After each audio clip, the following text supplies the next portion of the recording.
Welcome to the Winter School Committee meeting of Monday, December 20th, 2021. Patty, can you please call the roll? Miss Barry? Here. Mr. Boncory? Here. Mr. Matucci? Yep. Miss Swope? Here. Miss Powell? Mr. Perrin? Here. Okay, this meeting will be recorded and may be televised live. Ms. Hames, can you lead us to the Pledge of Allegiance?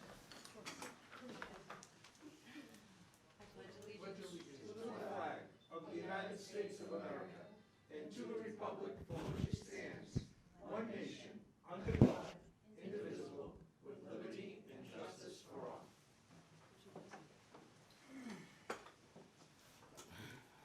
Do we have any public comment this evening?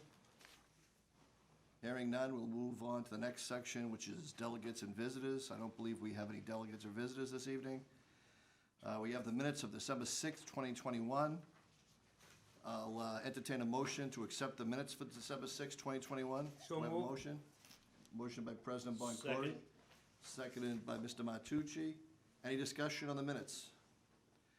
Hearing none. Patty, can we get a roll call vote for the record? Miss Barry? Yes.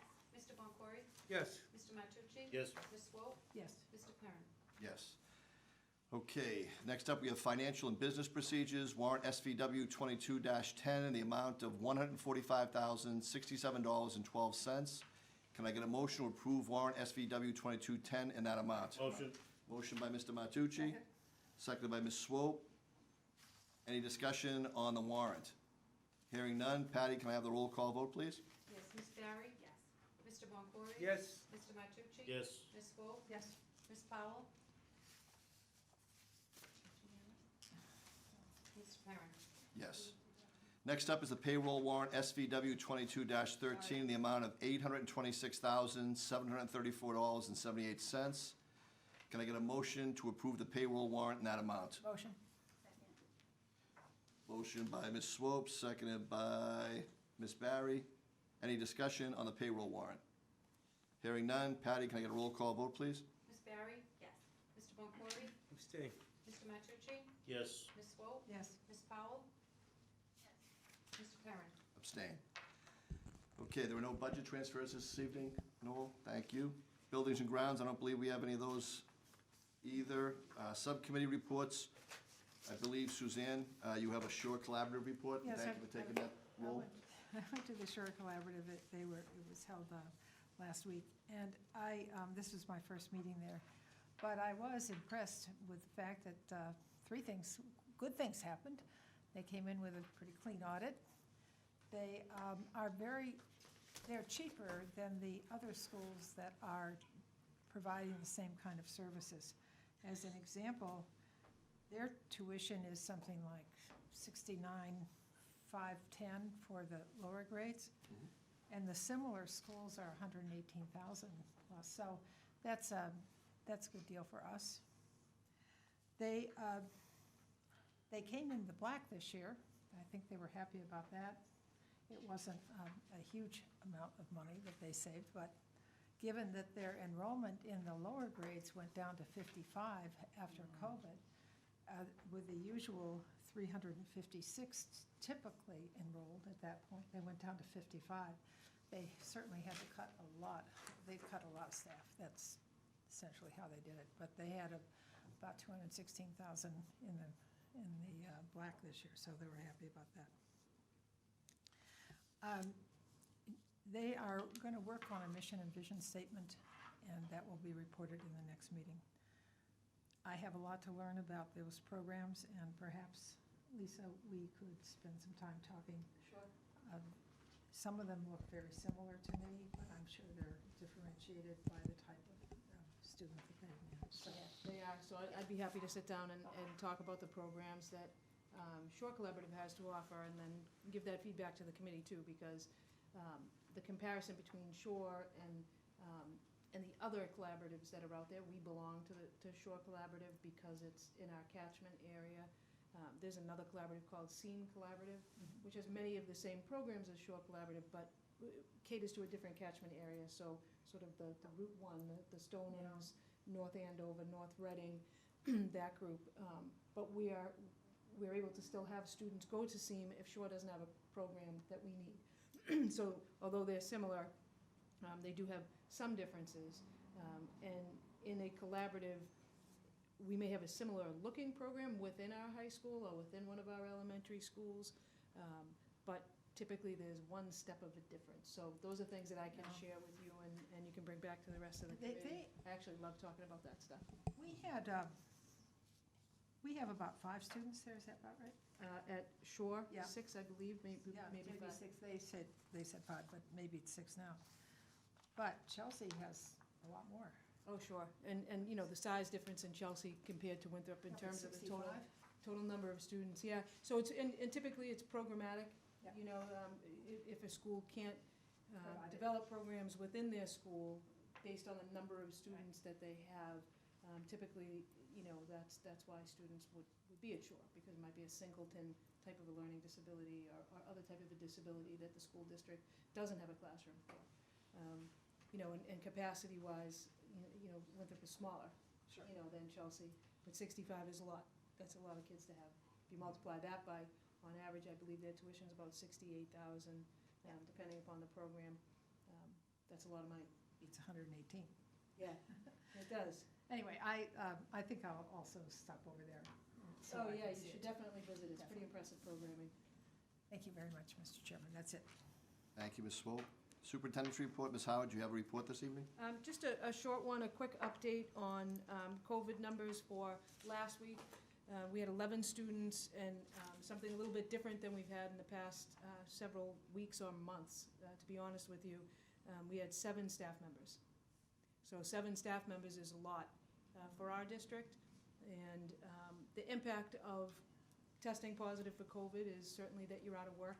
As you all know, there's not a wealth of substitute teachers out there to work with our students. We're trying to be as creative as possible from within, maximizing the use of our own staff. We have assistant principals in classrooms, on occasion, and, you know, just working between the 2 schools to, between the 4 schools to try to collaborate, the 2 elementary schools working together, 2 secondary schools working together to share staff as much as possible. The contact tracing and the BINAX testing that we're doing, certainly when there's a student who's a positive COVID case, most of our students, especially at the K-8 level, are contained in groups. So you're either on a team if you're in the middle school, you're traveling with basically the same group, or at the elementary school, you're in a classroom, traveling primarily with that same group of kids.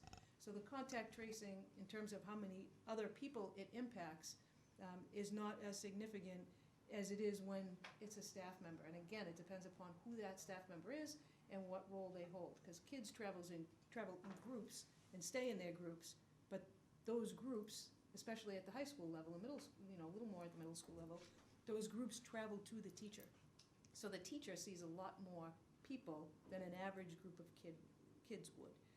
So we're working diligently with that information. Tara Bowie, our nurse lead, and Meredith Hurley are at the helm doing a lot of that work. Goal is to keep the kids in school as much as possible and not to have kids stay at home. And as the rules change, Tara updates those and provides that information to our parents. I could tell you the number of updates on what's close contact and what constitutes the need to quarantine and not quarantine. Unless you're in that field, it's very hard to keep up with. So typically, we're updating parents, but then more so when they become involved in a close contact or an incident, whether it's one of our athletic teams, one of our extracurricular activities, or one of our student groupings. So, you know, albeit it's a rise in numbers for us, we're still staying pretty consistent in not being what I would consider very high. We're going into a vacation week, you know, where folks are home. And we're visiting lots of people, and people are coming. I encourage people to continue to please stay as safe as possible. Please wash your hands. Please wear a mask if you have to, or if you can, and try to limit. You know, the goal is for our students to come back to us full boat right after vacation and not lose any learning time. And so that's the goal for us. So as much as families can help us with that, we would appreciate that, and get those vaccinations submitted to us, and that would be most helpful. That's my superintendent report, unless folks have questions for me. Seeing no questions, moving on to homeschool applications, I don't believe we have any additional. We do not. Next up is personnel. Do we have any appointments, resignations, retirements, postings, or leaves of absence? Just one posting for a long-term ESP or extra support person, an aide at the elementary school for somebody who has to go out due to illness unrelated to COVID. Okay, thank you. New business. We have a number of policies for first reading tonight. I'd like to entertain a motion to waive the first reading of the following policies: the residence policy, admission of transfer students policy, homeless children and unaccompanied youth policy, and the educational opportunities for children in foster care policy. Motion to waive. Motion by Mr. Matucci. Do I have a second? Second. I'll second it, but, Jen Powell, second. Second by Jen Powell. Discussion? yeah, I just had a couple of questions, and maybe they can be addressed to Lisa or Jen. I understand, let's see if I have this right. So if a student comes to us, and let's say they came to us from Chelsea, as an example, and they're homeless, and they're here temporarily, and but they just came from Chelsea, so they would be, their origin would be at Chelsea, right?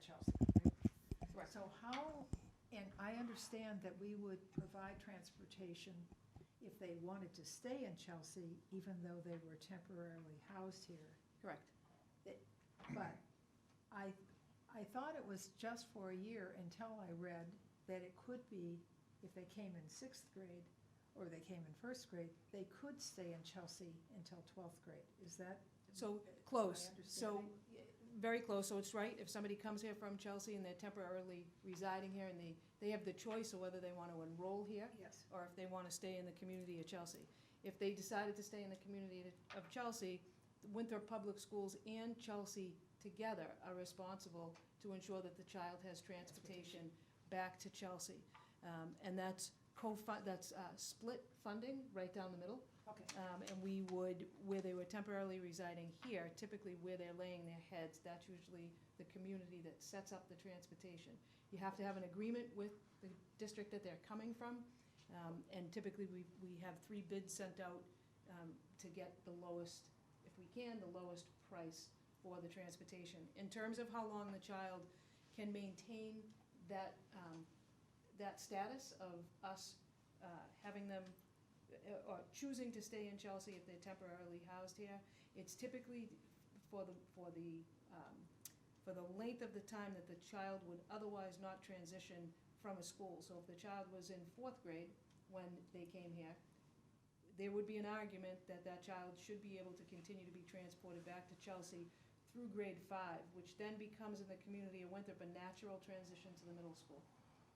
And then that obligation would end. But it's really very much a case-by-case basis. We have a homeless liaison, that's Jen, not Jen Powell, Jen does policy. Jen O'Connell is the homeless liaison for the community of Winthrop.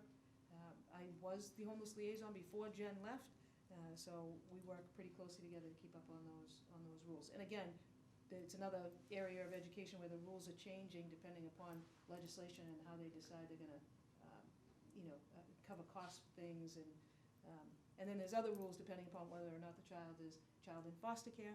Right. So these policies, the adjustment in these policies is being done to make sure that our school policies are in line with the state policies and we're not missing any key factors, because people do rely on that policy book to go back and figure out what do we do with this kid, when So they move. for us, a transition of school would be, let's say if they came in 4th, the transition would be in the 6th grade. So that would be a new school, essentially. Okay, Correct. so we would be obligated for transportation until they reached the 6th grade. Correct, or until there's another mitigating circumstance that came up in their residence, because oftentimes what happens with students who are homeless who are temporarily placed is that temporary placement changes. Yes. Sometimes it's, Right. Chelsea to Winthrop to Worcester, and then there's time limits in terms of how long you can have a child on a vehicle. You're not supposed to keep kids on a vehicle for over an hour, and then those rules kick in. So, there's a chart that we follow pretty closely. And can I ask approximately how many children are in this circumstance? So right now, we have, I believe, last time I looked in the portal, so we have to upload information about homeless children every time a student enrolls in the district, but sometimes takes us a few days to keep up with it. I believe we were at 11, and I'm looking at Kathy Delvento, because Kathy knows some of this stuff as well. I believe we were at 11, but that number changes, because if a child leaves or becomes housed, they're no longer homeless. So at any point in time during the school year, we could have 2, but then the next day it could be 14, and that could stay like that for It's a couple of transient days. number. But the there's entrance and exit data in the department's website that helps calculate, any funding source that we receive for that student. It helps us do the free and reduced lunch for that student. So it's something that has to be kept very accurately. Well, I mean, certainly, it's even hard to believe that any child would be in that circumstance. So, I'm Yeah. hoping we make it as easy as possible. I was just I think that's confused the about the whole, law. I think that's the whole purpose The of whole the change in purpose is to policies. lessen. So it would be lessen the burden on the Yeah. the On student. On the and child, parents. yeah, it's lessen the number of transitions. Typically, the school is a place where the child feels most comfortable, so that's the last thing we want to move Right. on a student when their home life becomes unstable for whatever the reason. Okay, just didn't understand that properly. Any further discussion? Jen, anything you need on that? Hearing none. Hearing none. Patty, can we get a roll call vote, please, for the record? Thank you. Yes, Ms. Barry? Yes. Mr. Boncory? Yes. Mr. Matucci? Yes. Ms. Swope? Yes. Ms. Powell? Yes. Mr. Perrin? Yes. Okay, the next item is not on the agenda. It was unanticipated at the time of the posting. There seems to be a conflict with the scheduling of the joint meeting with the council and the school committee, so I just wanted to see if we could address it. Mr. Boncory, when I entered today, said that he was going to change that date to make it after the first of the year. So I just wanted to make sure that was clear. I believe, though, that, what is the date you're thinking? Yeah, you want me to? Yeah, Mr. Boncory. I might as well, since we're getting a lot of calls and emails and so on about the meeting tomorrow night. The meeting is scheduled for tomorrow night. It is the sole responsibility and obligation of the town council president to call the joint meetings. So we did call the meeting because we've had an open seat for way too long. And I called the meeting for tomorrow night at 6:30, and that will be held at 6:30 if there is a quorum. If there's not a quorum, the meeting will be reposted for January 4th. The reason the meeting, it will be posted for January 4th is so that the person who was elected can be sworn in at the huge inauguration that they're having on the 5th. They're having inauguration, everyone else is coming in on that day. Why would we delay the person from coming on? There is no ulterior motive. I have no horse in this race, and I'm getting close to being very happy that I won't be on here any longer. But at the same point, the councils that have been on the council for the past 2 years, and the school committee members that have been on the school committee for the past 2 years, especially since the election that was held on November 4th and for the past 6 weeks, have been getting inundated from the constituents with requests to vote for one or the other candidate. So they have been made aware by their constituents who they want. The new people coming in have not got any calls from their constituents as to who they should vote for. So they're pretty much in the dark as to what the people out there feel. My true feeling is that the current people that are on now should be making the choice because of that, because they've had the opportunity to talk to their constituents and receive hundreds, and I mean hundreds of calls for one or the other, which doesn't really make sense because at the joint meeting, anybody can be nominated. It's true. There is no obligation to choose one of the two people that are currently getting the calls about, because I can assure you I any- won't be a name that will be. any councilor can, or any school committee can nominate a person on the floor, and that person can be elected. I would If ask, there's a controversy, so. I would just ask that you make it beyond the first meeting, only because you're picking somebody else's groceries, where you have people that are going to be working with other people. It's important that they have their voice in who they're working with and what they feel the qualifications are. And as you say, they could do it. So I would just ask if we're gonna postpone it, which I hope is what the outcome is, because I have a family obligation, an annual Christmas outing Tomorrow. tomorrow. I would ask that we push it forward, but we push it forward, and although they won't be able to enjoy the pageantry of the big swearing in for everyone, I think it's important that the people that are gonna be working with them, where I'm not gonna be, you're gonna have 3 other votes on this committee as of that time frame. And I don't know how many on the town council as well, but I just think it's important that the people that are actually gonna be working with them in the trenches actually have some voice in who they are, so.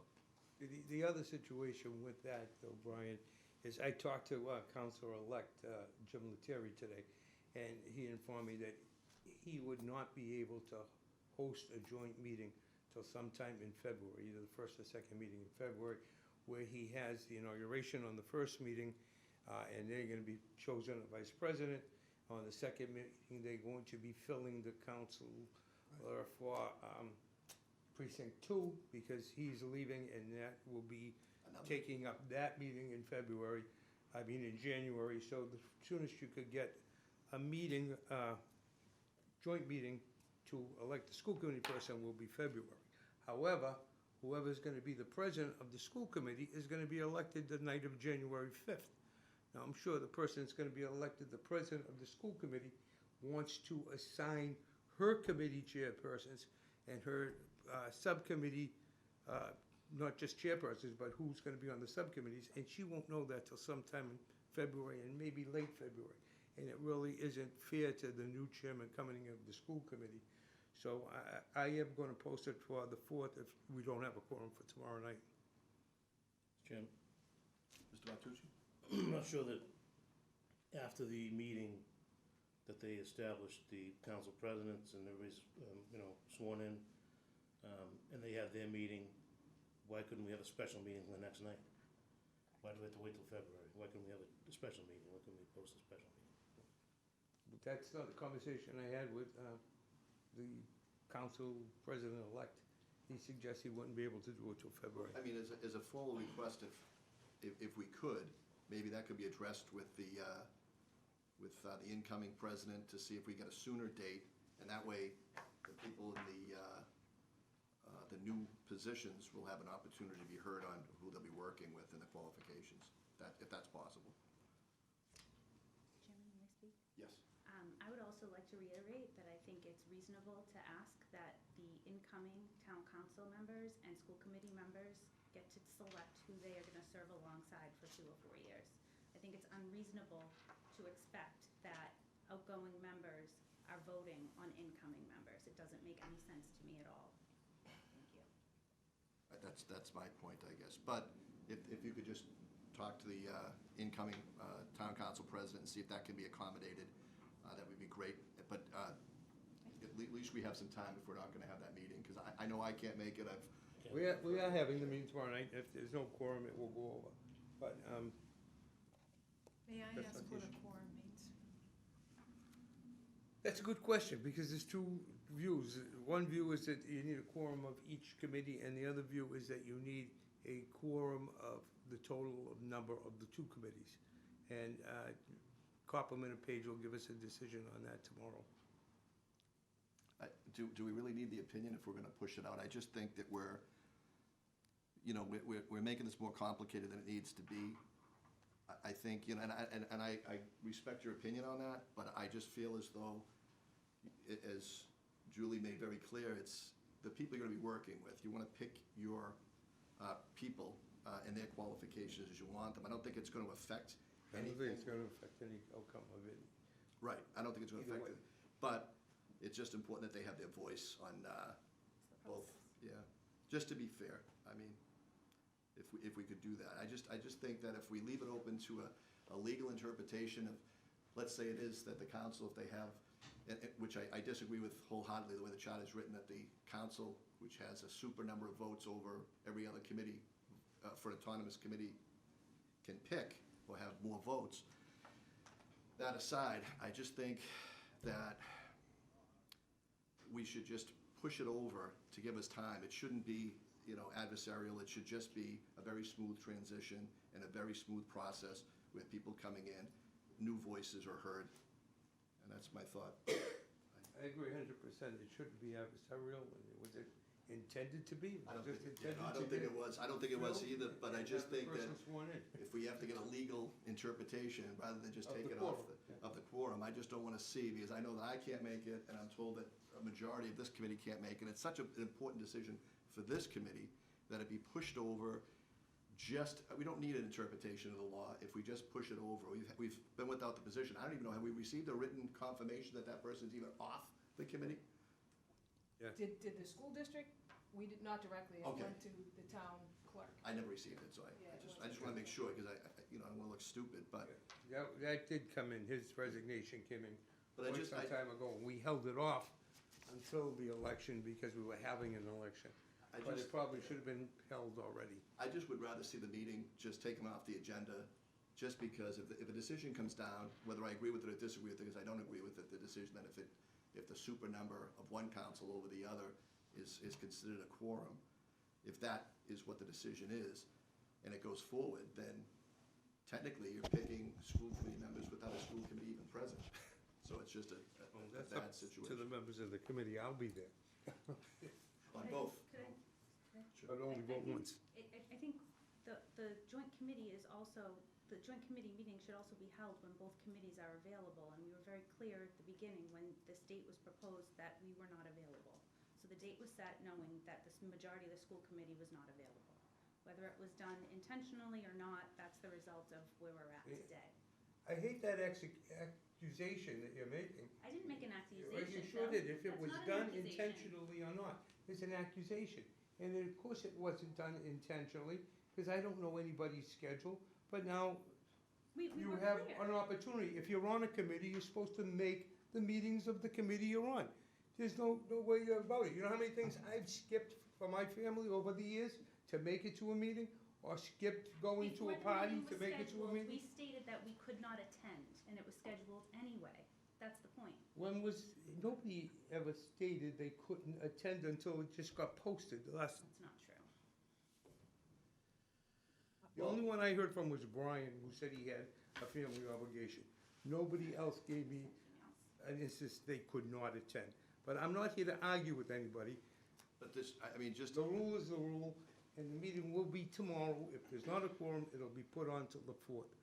again, like I said, I just wanna reiterate that whether or not it's interpreted by town councils, interpretation of what a quorum should be, I It just will- think it's a bad situation if, I'm looking around, I don't see that we're gonna have, I know I'm not gonna be here, I will Ms. not Powell, be in attendance. Mr. Matucci's not, so I don't know about Ms. Swope, but, I'm gonna be there. so there's one, so is it Yeah, fair? but, to- but you But- also know now that if it's not a quorum tomorrow, you have an opportunity to vote on the 4th. All right, So nobody should be making any plans to not be there the 4th. Right. It's very simple. again, I just reiterate my position that I think it should be pushed forward to the next meeting. If you could just consider that with the new council president, that'd be very, I did, that's why I had the conversation with him today. Mr. Chairman, Mr. Matucci. I will have a conversation with the new council president, and I'll guarantee that it'll be after the 4th. Okay? How's that? Okay, any further discussion? Ms. Swope? No, Brian, can we, I don't know what it takes to revise a document like this, but it's clearly not clear. I mean, I read the information, and it says that the council president, after posting, at a reasonable point, can call the meeting.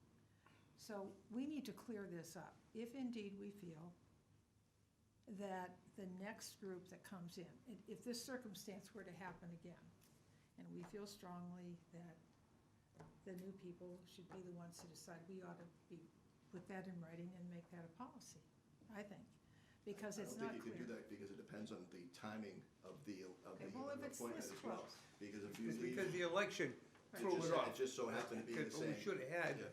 before the election, but people had already announced their election, so we Yeah, weren't couldn't gonna do do it, and there wouldn't be time for more people to pull out papers if we had done it. Well, whatever, if this circumstance were to happen again in this same way, I think we can write it so that indeed that new group would be the people that would make the decision if we care to write it that way. I would encourage if when the rewriting or the review of the charter, that if you're an autonomous body, that autonomous body should make its own decision. With the president sitting on this, he has his voice from the council side. But just, it doesn't make sense that a board, the largest board in the town, has the right to outvote the people that are gonna work with the people. So I just think that's kind of a flaw that I see. I've said it every time, that it should be changed so that they can make their own decisions and bring their own people in. There was the opportunity to, during 3 charter community reviews, to change this, and if you don't agree, it should have been changed. Yeah. But There'll be it's others. not. There'll be There'll be others. other There'll be charter- other every charter 5 reviews every 5 years. Plus, the council can make motions on its own. I think Jen would like to make a comment. I don't know if you're gonna hear her, but I can repeat what she says. Go ahead, Jen. It also has to go on the ballot if there's a charter change. Sorry, go ahead, Jen. Substantial charter change, so. I just wanted to say that well, I respect that the current members have had the information sent to them from the 2 candidates. That information can certainly be passed along to the new members of the incoming members of both committees. And I would prefer to see the new members from both committees having the say in this vote, because as Brian said, they are the people who are gonna be having to work with these candidates, with the candidate who's chosen.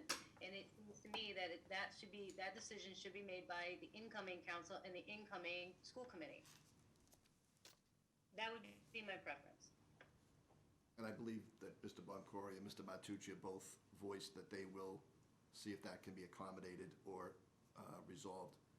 But in any event, hopefully it'll go to at least January 4th, so we'll have time to deal with it. All right. Any further discussion? Hearing none. Moving on. Kind of uncomfortable to say this, resolutions for Sorry, chairman. Brian, we just have to do the roll. We Oh, have I'm the sorry. motion. Roll call.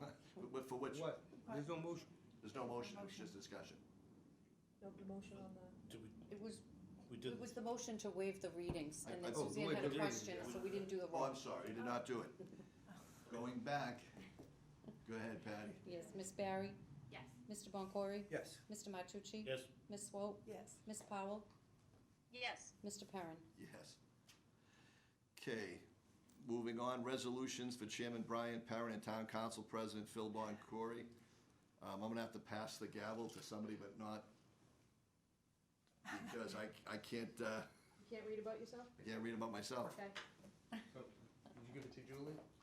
Julie, no, who's gave it to? Lisa's gonna read them. I am. Who's Yeah. gonna read 'em?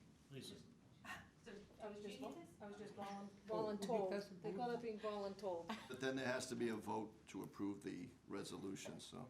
Yes. Okay. So, I will read the resolution. I can see it. Brian Perrin has served with distinction as a member of the Winthrop School Committee for 12 years. And Brian Perrin has been a devoted and loyal friend and colleague. And Brian Perrin has a strong positive impact on scores of Winthrop students through his display of genuine concern for young people.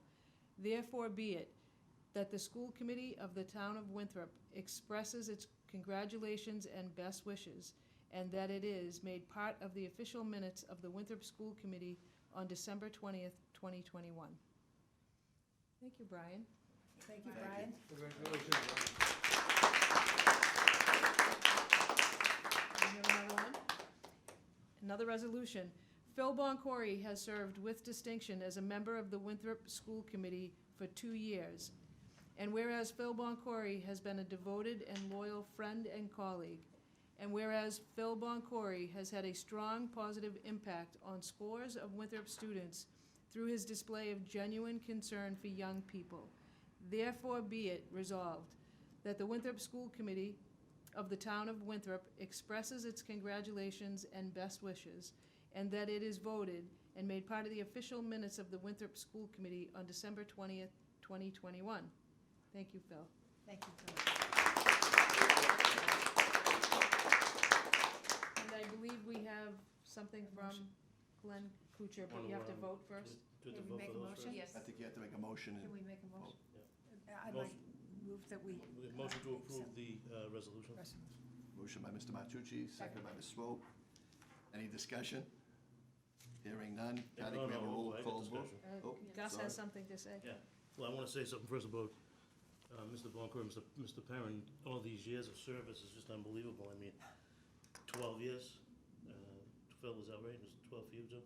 What are you, 17 17 on the council? on the council and 3 before on the charter commission. There you go.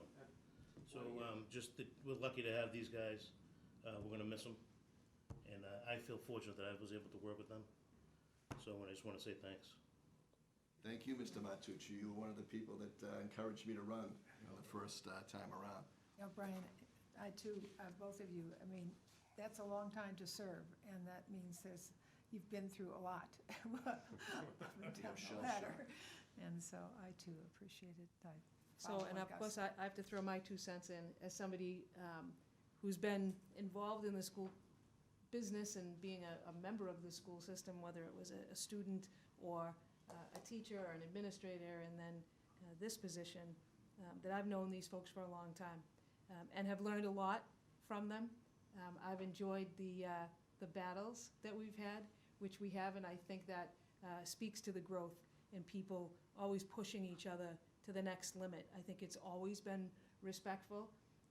At times, it's gotten, heated, but that's always good, because it does push you to think differently and to appreciate and listen to other people's opinions.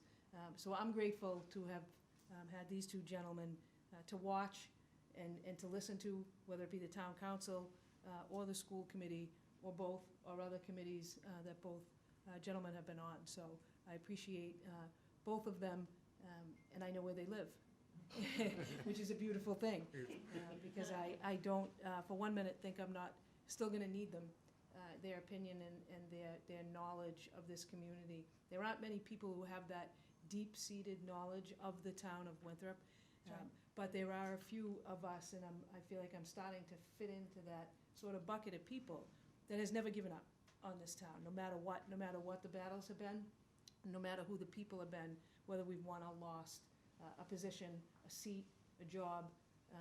Seems to be a whole group of us that just keep coming back, sort of like that punching bag thing that you hit and it stands back up. So I appreciate that, and thank you for working beside me and allowing me to keep my vote here. And we'll miss you guys. If you don't mind, I just have a few words myself. I've served in many roles in Winthrop over the past 33 years. Town meeting, Parks and Recreation, Zoning and Board of Appeals, Handicapped Affairs, the Retirement Board, Selectmen, and then finally here at the School Committee. Out of these many roles, the School Committee was one of the most difficult and challenging positions out of all of those, but yet it was one of the most rewarding. I want to thank all of my family, especially my wife Karen, who's here this evening, my friends and the town voters for their many years of support. I was lucky to have served with some of the brightest and hardworking people I've ever known in all those positions, including the School Committee. I want to recognize Superintendent Howard and her faculty and staff for all they do every day to make Winthrop the best school system it can be and provide the best education for our students.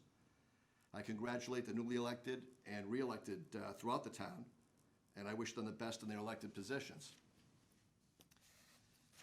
And again, in this age of such polarized thoughts and ideas, I encourage all the new members and the existing members to listen to and be open to new ideas and communication, and whether you agree or disagree, to be respectful to your constituents and to your fellow board and committee members. In the words of the United States Supreme Court Justice Sandra Day O'Connor, it's possible to disagree without being disagreeable. So again, I thank you, and I'm honored to have received that plaque and that certificate. I want to read the plaque. But first I got to say, so when Glenn Kuchar, the executive director of MASC, found out that you were at your last meeting, he reached out to me. He had all intentions of being here, but with the holiday schedule, it was not possible. So he asked me to present this Distinguished Service Award to Brian Perrin from MASC in recognition of your many years of exemplary public service to the children and families of Winthrop as a member of the Winthrop School Committee, and appreciation of the honor which you have brought to our community as a leader for public education. It's presented by MASC and signed by their president, Ellen Holmes. Brian. Congratulations. Thank